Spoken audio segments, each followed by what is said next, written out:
Vanishing লাইনগুলো সঠিক জায়গায় সেট করেছি, দেখতে পাচ্ছি সব লাইনগুলো সঠিক জায়গায় সেট করেছি।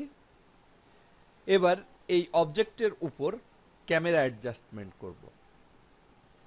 আমি ইউটিলিটি প্যানেলে রয়েছি, পারস্পেক্টিভ ম্যাচ এই বাটনটির উপর ক্লিক করা রয়েছে এবং নিচে হাইড ভ্যানিশিং লাইন্স এর উপরে ক্লিক করা রয়েছে।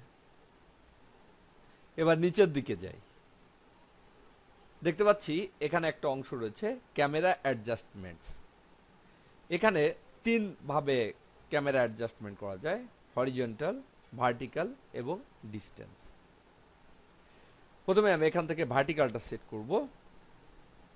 এখানে ক্লিক করে উপরের দিকে নেই, দেখতে পাচ্ছি নিচের দিকে নামছে।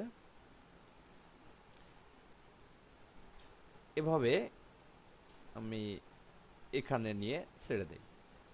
আবার ডিস্টেন্সটা সেট করব, ডিস্টেন্সটা আমি কমিয়ে দিব, এখান থেকে নিচের দিকে যেতে হবে। এখান থেকে ডিস্টেন্সটা কমিয়ে দিলাম, দেখতে পাচ্ছি এখানে ফ্লোরে এই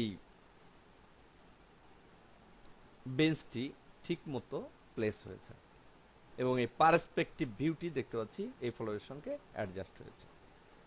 এর উপর ক্লিক করি এবং এর উপর ক্লিক করি, দেখতে পাচ্ছি এখানে অ্যাডজাস্ট হয়ে গেল।